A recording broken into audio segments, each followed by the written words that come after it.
In this video, we are going to look at the concept of a single layer of the neural network and the single layer. So far what we have looked in the single input and multiple input is we just had one neuron, we just had this one summation box. So with this one, in this case what we are going to have, we have multiple of these, and so the calculations hold the same concept, just that we have a couple more things to write. So let's try and see what that would look like. So this is going to be a layer single layer network, and in this network we do have multiple inputs. So let's say that's our input P1, then we have another input which is P2, we have a bunch more. So let's uh, type this out and then we'll stop right here. So this input, let's say this is the input PR as we have drawn previously.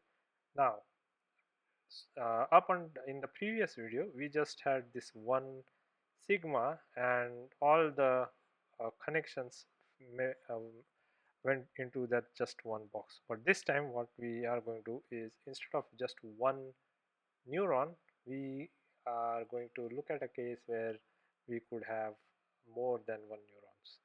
And so to draw that, I'm going to draw a couple of boxes. So this is let me use the box tool, which is right here. Hopefully that will make it easy to draw.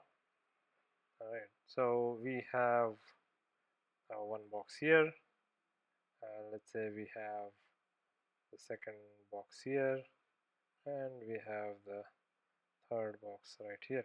So we have three boxes, and then in each of these boxes we have the sigma. So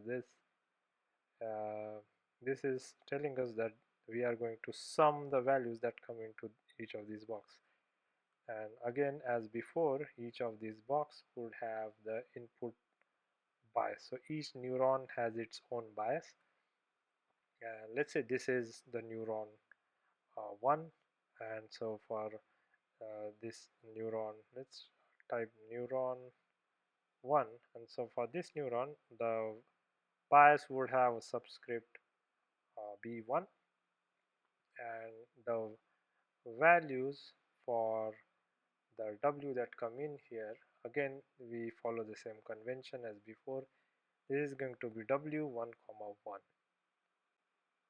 Likewise, we would have a couple more inputs. So let's first go ahead and draw out these bias values. So input for the second neuron is there, and then this is the input to the rth neuron. So we say BR, and to write it clearly, I'm going to spell it out.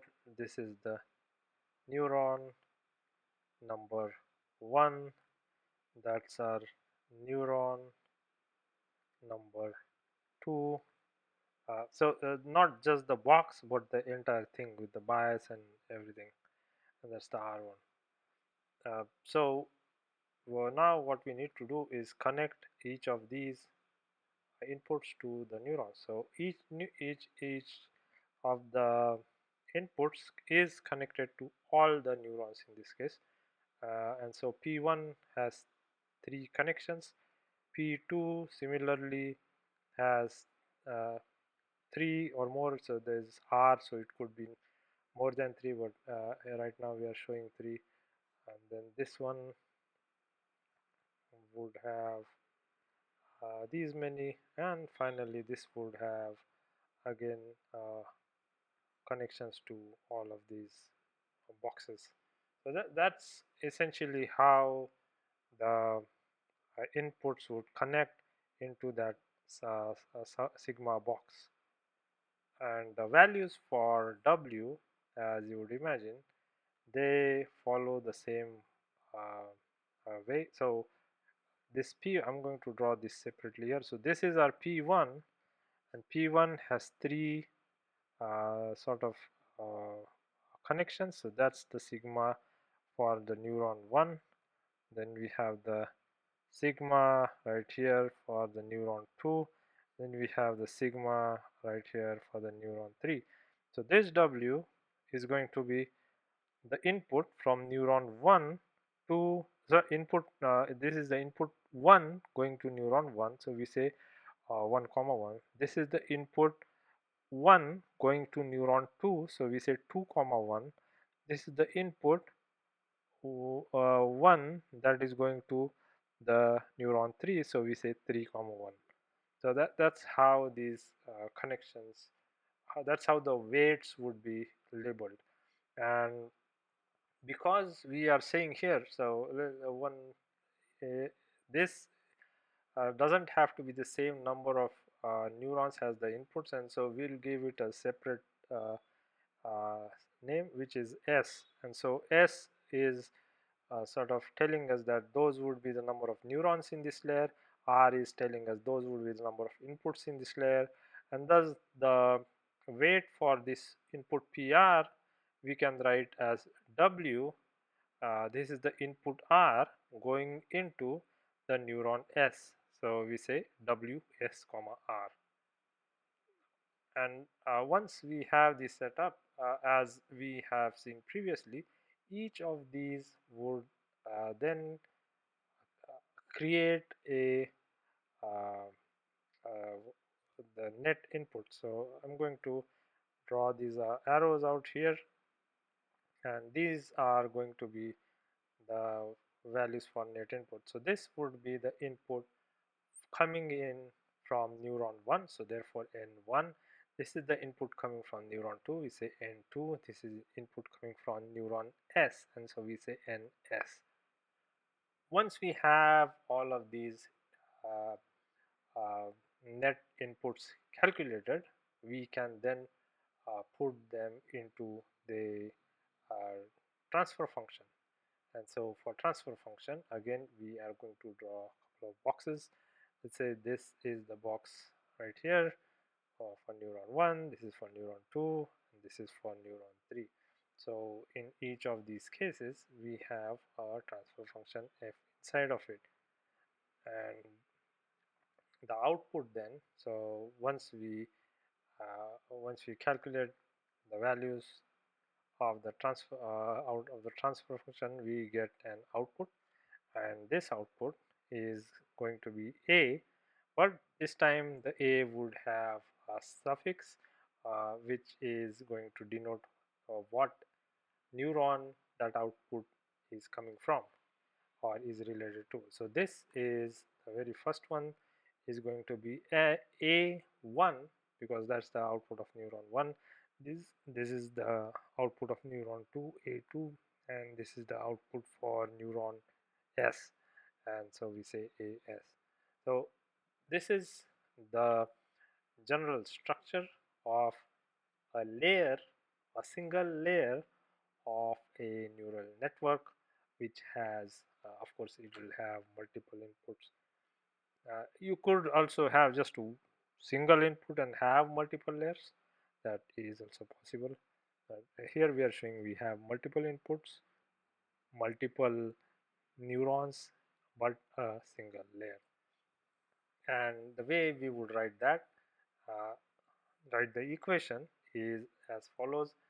A is equal to, this is the transfer function f, and then we type W P plus B, and again here this uh, the A is going to be a column vector, and I'll show how that would look like. So let's go down here and draw it out.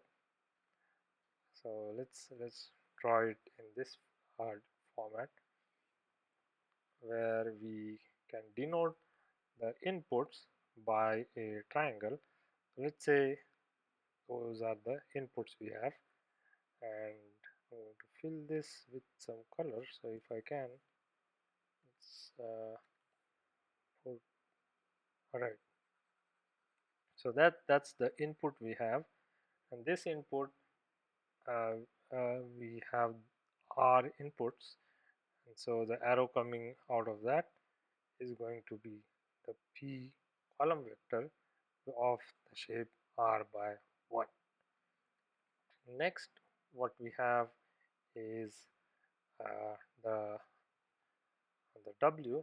So let's do one thing. I'm going to erase this and draw the much larger arrow so that we have space to write the dimensions of the matrix.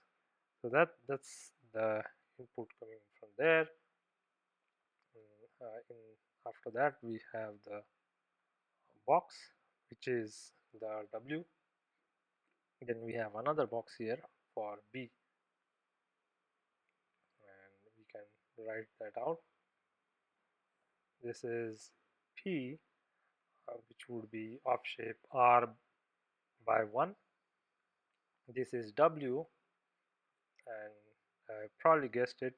This is going to have, this is, so each row, W has a row for each input, and so this second part has to be R, and the first part refers to the number of neurons, and this therefore has to be S.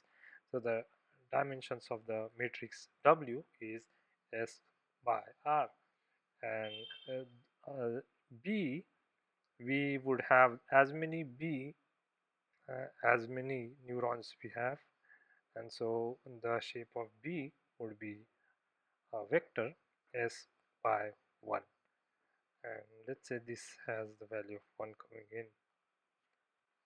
Now both of these inputs would, we need to combine them or add them, and so this is where we can show these.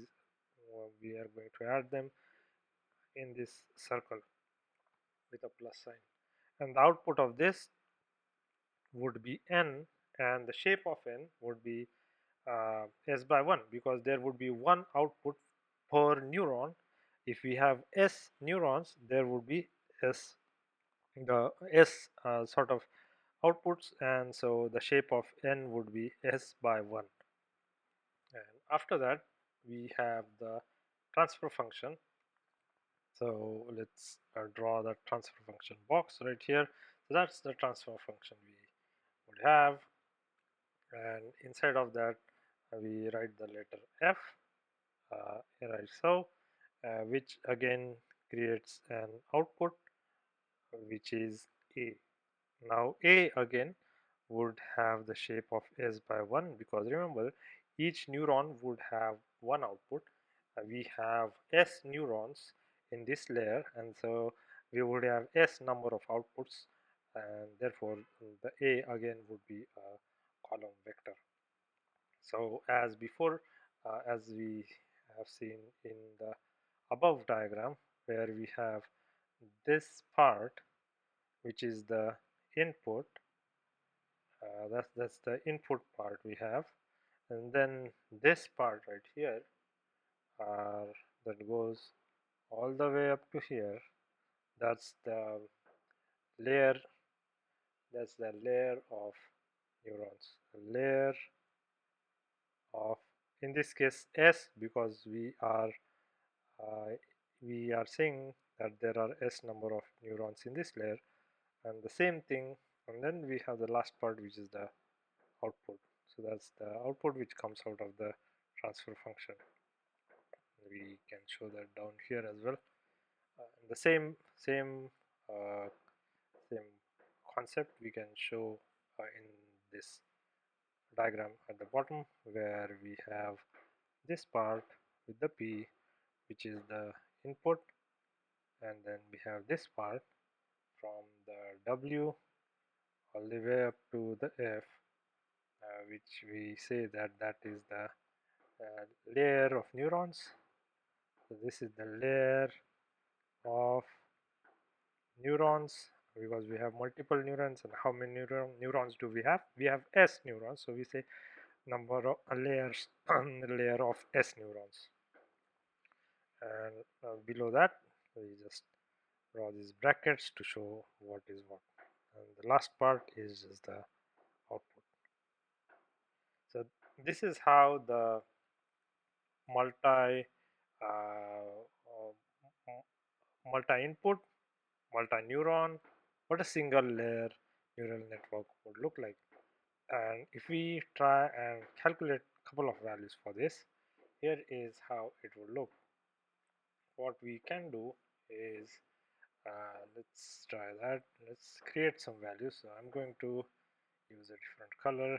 So or let's say we use the this color as for the input p. Let's say input p1 is 0.1, input p2 is 0.2, and for let's say we just have two inputs and uh, we have two neurons. So let's say we have two neurons, and so because we have two neurons, you would have to have two weights for each input. So the first would be from the input 1 to neuron 1, and the weight, let's say, is 0.5. The second weight would be from input 1 to neuron 2, and let's say the weight is 0.7. Next we have the input from weight for uh, input 2 to neuron 1, which is, let's say, 0.1, and weight from input 2 to neuron 2, and let's say this weight is again 0.1. um, and finally we need the bias. So the bias for the neuron 1 is 1. Let's say the bias for neuron 2 is 1 as well. Now with this we should be able to solve the case where we have two inputs, two neurons, and a single layer network. And in the transfer function, just to keep things simple, we, let's say we have again the hard limb transfer function for both the cases. And what I mean by that is the value of a would be 0 if the value of n is less than 0, and the value of a would be 1 if the value of n is greater than or equal to 0. And so to perform the calculations, we here is how we can set this up. We know that in this case where we have a, which is going to be a column vector, before we even get to a, let's just talk about n. N is going to be equal to the matrix W dotted with the vector p, and then adding the column vector b to it. And so the W that we have is going to look something like this. Remember, each input would have the weights. For each inputs, the weights would be in the same row. So this is W1 1, W1 2. So sorry, this is right. I think that's so we have the input going in from the weight input 1 to the neuron 1, and then we have input going in from the weight so input 2 to neuron 2. And then for the second neuron, we again have 2 comma 1, where input from neuron 1, sorry, input 1 going to neuron 2, and then we have 2 comma 2, that is to tell the input 2 going to neuron 2. And then we have the column vector p, where we have p1 and p2, and to this we then add the bias, which again is a column vector b1 and b2, bias for neuron 1, neuron 2 respectively.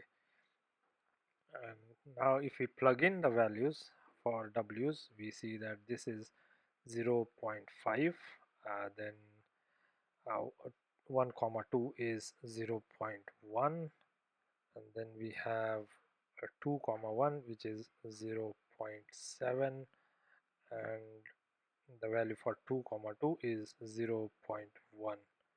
And of course here we have the value for p, the inputs, which is 0.1 for p1 and 0.2 for p2.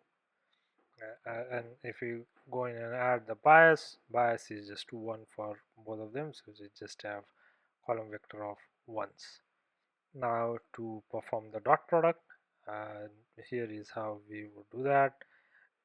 We multiply the 0.5 from the first row with 0.1 from the column vector. Then to this we add the product of 0.1 from the first row with 0.2 from the column vector, and that's going to be our first value, and then the second value is going to be 0.7 times 0.1, and this to this we add the product of 0.1 times 0.2, and the bias term is waiting outside of that for us to add it once we have this. So let's try and get the values calculated. This is what 0.5, so I have my calculator. I'm going to perform the addition in it. So we have, let's try that.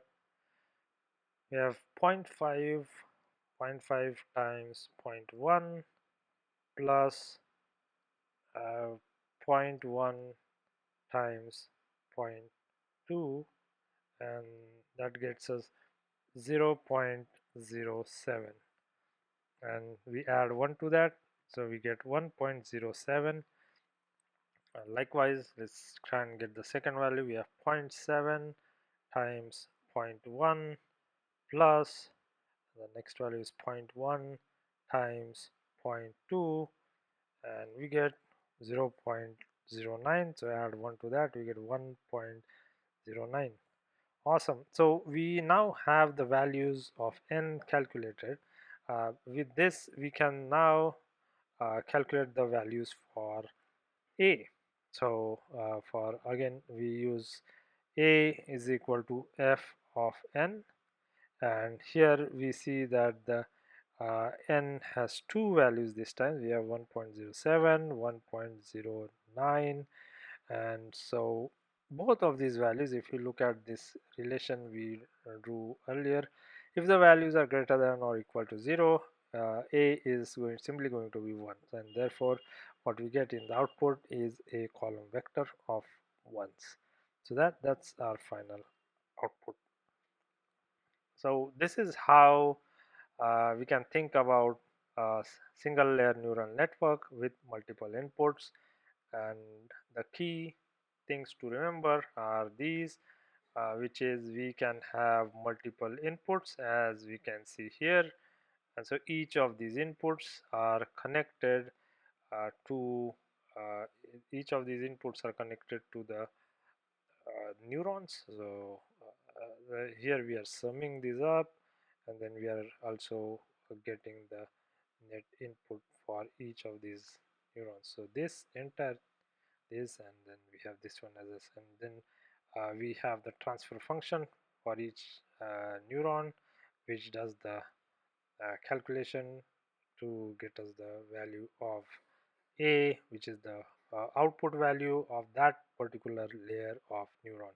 So if you want to imagine what is the neuron in this case, I'd say that this let's use a different color this time. So this particular part, I'll say, is one neuron. That's what we have with the entire bias and everything. That's one neuron we have, and then this is another neuron we have right here, giving us the output A2, and then below that is this third neuron we have, where we are getting the value of AS. Awesome. So amazing. We now have gotten up to a point where we can now add layers to a neural network. So we just had one layer. In the next video we'll look at how we can add more than one layer to this particular neural network, and how does that change the way we calculate the final output A for each of the neurons and each of the layers. Thank you. I hope you are enjoying the series. If you have any questions, comments, or suggestions, please do let me know in the comment section below. Bye for now.